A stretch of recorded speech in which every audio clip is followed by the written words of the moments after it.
Pumasok doon ang personal maid niya. Dala ang isang tray kung saan nakapatong ang vase na may pumpon ng paborito niyang bulaklak at isang mug ng umuusok na hot chocolate with marshmallows. "Thank you, Loida," nakangiting sabi niya habang nag-iinat. Tumango ito upang i-acknowledge ang pasasalamat niya. "Gusto mo bang ihanda ko na ang bathtub mo?" "No, wala na yata akong time," anyang tumayo at lumapit sa mesa. Dinampot niya ang mug, hinipan ng usok sa ibabaw niyon, at saka uminom ng matamis na tsokolate. "Uubusin ko na lang ito, then I think magsha-shower na lang ako ng mabilis. Ayoko malate sa fundraising event." "Ah, yung para sa Helping Hands Foundation?" Tumango siya. "Yeah, I want to raise a lot of money today. Sabi ni Daddy, magbibigay siya sa foundation ng equivalent amount sa lahat ng kikitain sa effort ko this year. How great is that?" Imagine, mas marami kaming matutulungan. Kaya dapat talaga marami akong kitain. Bakit hindi ka na lang niya bigyan ng maraming pera para hindi ka na nahihirapan? Napangiti siya kay Loida. Nasanay na siya sa pagbibigay nito ng opinyon sa mga nangyayari at hindi niya ito pinipigilan. Dahil kalimitan ay may natutunan siya sa mga sinasabi nito. Mas maigi na rin ito. This way I will learn, di ba? After all, ang kausap mo ngayon ay ang new Deputy Executive Director. May himig ng pagmamalaking sabi niya. "I should know how to make money for the foundation even without Daddy's help." Kung sa bagay, sabi nito, "And I will make lots and lots of money." Inubusan niya ang tsokolate at saka sumayaw-sayaw pang nagtungo sa banyo. Sumidip siya sa maid mula roon. "Hindi mo na rin kailangan ayusin na isusuot ko mamaya. Nag-prepare na ako kagabi." Excited kasi siya kaya agad siyang nakatulog ng nagdaang gabi. Pati tuloy ang outfit niya ay inaihanda niya na. Malaki ang araw na yun para sa kanya. Yun ang unang araw na hahawak siya ng malaking responsibilidad. Dati-rati ay volunteer lang siya sa foundation nila pero ngayon ay binigyan na siya ng posisyon doon. Ang ibig sabihin ay assistant na siya ng mami niya. Siya na rin ang tinitrain na pumalit dito pagdating ng tamang panahon. Gusto na ng mami niya na i-give up ang trabaho nito sa foundation at pagkakataon na yun para patunayan na kaya niya gawin ang trabaho iniatang sa kanya. Marami siyang naiisip na plano para lalo pang matulungan ang mga beneficiary ng foundation nila. May gusto siyang isakatuparan ng mga programa pero alam niyang magagawa lang niya ngayon kapag siya na ang boss. Kaya gagalingan niya at magpapakasipag ng gusto sa trabaho katulad ng paano niya ginagalingan sa lahat ng mga ginagawa niya. Honor student siya mula sa preschool at nagtapos siya ng cum laude sa kolehiyo. Bukod pa ron ay best thesis din ang thesis niya tungkol sa mga angkop na programa sa mga urban poor at informal settler. Maging nang maisipan niya sumali sa mga sport ay naging magaling din siya. Isa siya sa mga pinakabatang competitor at winner ng mga golf competition sa buong Asia. Siguradong sigurado siya na magiging isang napakagaling niyang fundraiser at executive director ng Helping Hands Foundation. At ngayon ang unang araw niya para patunayan yun. Today was going to be perfect, like always. Hindi raw makakarating si Jen. Something came up, sabi ni Cha kay Cornelia pagkatapos nitong makipag-usap sa cellphone nito. Ang kaibigan niya si Jen ay may-ari ng pinakamalaking furniture retailer sa buong bansa. Isa ito sa mga unang napapayo ni Cornelia na dumating sa araw na yun at pangatlo sa mga kaibigan niyang nagkansela sa huling minuto.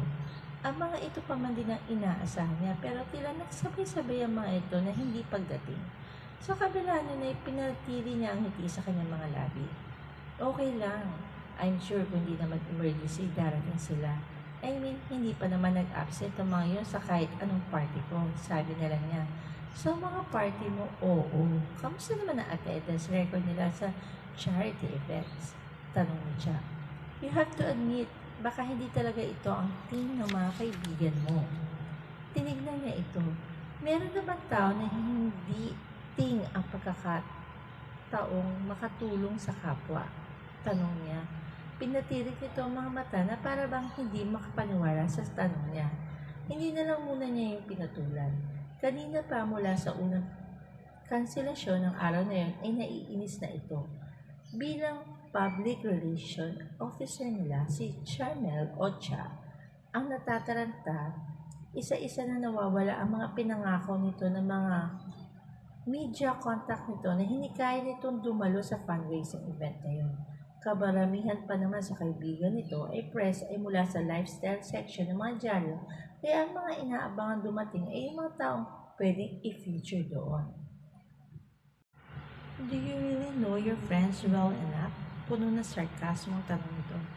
Be nice, Cha. They are my friends. Paalala niya dito. You, dinuro siya nito, can afford to be nice. Ano ba sinasabi ko? You're always nice. Me?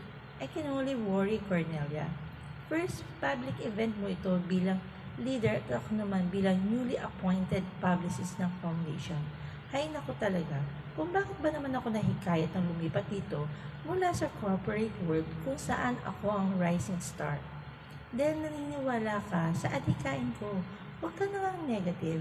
Everything will be fine. Halika na, samahan mo na lang ako at tingnan natin ang setup sa loob. Nagmamaktol pa rin itong sumunod sa kanya pero patuloy niya itong iniinganyo na maging positibo. Tuluyan ang nawala ang agam-agam niya na nasa loob na sila ng venue. Maayos ang lahat, ayos sa inuutos ng may nag-set up na isang indoor playground. May mga mesang napapalibutan ng hugis sa hayop ng mga logo at tumutugtog na ang children's song sa background.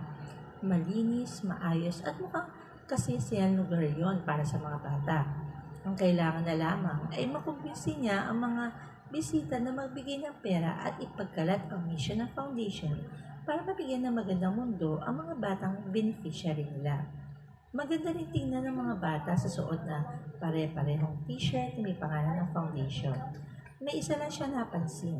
Bakit nakaupo lang ang mga bata? Bakit hindi sila naglalaro? Tanong niya. I don't know, baka natatakot silang marumihan ng damit nila o makasira ng gamit. Nagkipit-balikat na sagot siya. Wala sa kanyang atensyon ito kundi sa nagre-ring na naman cellphone nito. Sinagot nito yun at mas umaliwalas ang bahagya ang tingin nito sa kanya pagkatapos makipag-usap sa tumawag. O ayan, parating na raw si Lara. Wait, see? Everything's going to be just fine. Anya. Si Lara ay anak na may-ari ng pangatlo sa pinakamalaking fast food chain sa Pilipinas. Kung darating ito at makukumbisi niyang tumulong pati na ang mga magulang nito, so worthy cost niya. Tiyak ng kalahati na ang tagumpay niya ng araw na yun. Lalo pang lumuwang ang pagkakangiti niya nang matanaw niyang parating na ang mami niya. Oh, this place looks nice. And wow, the children look lovely. Bunga nito. And how are you, sweetheart? Mas okay sana kung mukha silang masaya. Yun talagang gustong sabihin ni Cornelia sa mami niya pero hindi niya na sinabi. Pumayag ito at ang daddy niya sa napalaking gastusin sa araw na yun kaya ayaw niya iparamdam sa mami niya na may mga mali sa nangyayari. I'm good, Mom. Everything's great, sabi niya. Pero pagkalipas ng 2 oras, halata na ang mga taong naroroon na hindi okay ang lahat. Si Lara lang ang dumating sa mga kaibigan niya. Dumating ang ilan sa mga inibitahan ng mami niya pero ang koneksyon sa pamilya lang niya ang dahilan ng pagdalo ng mga ito. Pati ang mga batang inakala niya masisiyahan sa laro ang pinahanda niya para sa mga ito ay nanatiling awkward. Nang sa wakas ay mag-perform na ang mga bata, hindi niya nakita ang charm na ipinamala sa mga ito sa kanya nung nag-iensayo pa lamang ang mga ito. Hindi niya alam kung dahil ba yun sa nakakadismaya ang kaunting bilang ng dumating sa mga tao na halatang halata dahil sa dami ng mga bakanting upuan o dahil ba yun sa naiilang mga ito sa mga TV camera na nakatutok sa entablado habang nagtatanghal ang mga ito. Ang resulta ay kasing alanganin din ang presentasyon ng palakpakan ng mga nanonood. Halatang nag-aalangan din si Lara nang kausapin siya nito para magpaalam. I'll see what I can do for you, but you already know how many people there are who are trying to ask for help. You are my friend, kaya pipilitin ko magbigay ng konting pabor. Gusto niya sabihin dito na hindi yun ang gusto niyang mangyari. Hindi niya kailangan ng tulong nito kung gagawin lang ito yun bilang pabor sa kanya. at hindi dahil naniniwala ito sa programa niya. Walang programang pwede maging sustainable kung ganun lang ang basihan. Hindi na lang niya yun nasabi dahil wala na siyang lakas para doon. She felt rather too discouraged to talk about advocacies. Miss Cornelia, i-interviewin ka raw po nung taga CNE News, sabi sa kanya ni Dina, ang isa sa mga assistant ko siya. Okay, thanks. Sinubukan niyang umiti ng mas masaya. Kung sa TV man lang ay makubisi ng tumulong, kahit paano ay may tuturing na epic fail ang event na inoorganisa niya. Pagkatapos ng interview niya at nang mapag-isa na siya, ay nakaramdam siya ng matinding lungkot. Lalo pa't nakikita niya ang dismayadong mukha ng mga staff na naroon sa naging resulta ng event. Hey, magmumukmo ka na lang ba riyan? Panay na ang sulyap dito ng mommy mo. Sita sa kanya ni Chuck. She's starting to worry. I'm sorry, I just feel so bad. Oh, sweetie, ako rin. Sumalampak ito na upo sa tabi niya. Hello, hindi bagay sa'yo ang down and out. You're little Miss Sunshine, no? Where's the perkiness? Where's the positivity? First try pa lang, suko ka na? Anong gagawin ko? Tuwang-tuwa sa yung taga-CNE. Ang ganda raw na rehistro mo sa DV. Dumukot ito sa 2 pouch ng isang calling card at inabot yun sa kanya. Anong gagawin ko dito? Tanong niya. This is such a wild idea. Huwag ka tatawa. You know, it's one of those things that's so crazy it might just work. You know what I mean? Hindi pa rin niya maintindihan kung anong gustong tubukin ni Chuck. Hindi ko pa rin naiintindihan. Anong ibig mong sabihin?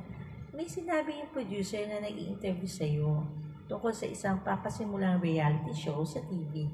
Sa palagay ko ay pwede kang makatulong sa atin. Reality show? Ano naman kaya may tutulong sa atin ng isang reality show? Ano yon? Is it like Big Brother or something? No, this is different. Apparently, naghahanap sila ng 3 rich girl na namumuhay bilang mga ordinaryo o mahirap na mamamayan. Tapos, 3 poor girls to live as such rich girls. Natawa siya kahit aminado siya interesting ang konsepto. No, don't laugh. Iniisip ko pwede itong gamitin malaking promosyon para sa foundation. Pwede natin itong seryosohin. Kapag nandun ka na, you can keep on talking about your good cause. At kapag ikaw nanalo, susupresahin mo mga tao at sasabing idodonate mo ang napanalunan mo sa foundation. Hay naku, ikaw talaga, nasabi na lang niya. Napamulagat sa kanya si Jack. What? It sounds like a really great idea. Think about exposure. May isang tama lang sa lahat ng sinasabi mo. It's crazy. Ewan ko sa'yo kung ano-ano pumapasok na sa isip mo. Besides, my parents will never agree to something like that. Agad niya bilang pagkatatapos ng usapang iyon. Magkasabay na nag-almusal si Cornelia at ang daddy niya nang natatawang banggitin niya rito ang suhestyon ni Cha upang ilayo ang usapan sa mas seryosong kabiguan ng proyekto niya. Halatang napaisip ang daddy niya bago ito nagsalita. Actually, I agree with Cha. This will make for good press. Hindi siya makapaniwala sa sinabi nito. Dad, pati ikaw seryoso rin? Nagkibit balikat ito. Well, alam mo naman anak na malaki ang naging papel ng media sa naging tagumpay ng negosyo natin. Bakit hindi mo subukan kung may pag-asa naman? Yung makatulong sa foundation. Just imagine if you can raise at least $1 million there, then you will automatically have 2 million. At hindi lang yon. Kapag naging household name ka, magiging maganda yun para sa mga programa mo para sa foundation. It might be able to open many doors for you and helping hands. Napatitig siya sa daddy niya. Marketing man ito pero hindi niya akalain na may isip nitong magandang hakbang ang pagsali niya sa reality show para lang makakuha ng atensyon. Kung sa bagay, parati nitong sinasabi na kanya habang lumalaki siya kung gaano ka-powerful at ka-impluensya ang mass media. Pero hindi mo kailangan gawin ito kung ayaw mo. Ako naman ay nagbibigay lang ng opinyon. Tingnan mo lang ha, how many media hits did you generate from your event? Kumunot ang noo niya sa sinabi ng daddy niya. Kaninang umaga ginising niya si Cha para bigyan siya na nito ng media output nila pero maliban sa maliit na litrato na lumabas sa isang business newspaper ay wala na halos balita tungkol sa kanyang fundraising event. "Sweetie, bakit nakakunot ang noo mo?" tanong sa kanya ng mami niya. Kapapasok lang ito sa dining room at inabutan niyang iniisip ang sinabi ng kanyang daddy. Umupo ito sa silyang katapat niya at maingat na inilagay ang table napkin sa kandungan nito. She was the picture of propriety and grace even at a very early hour.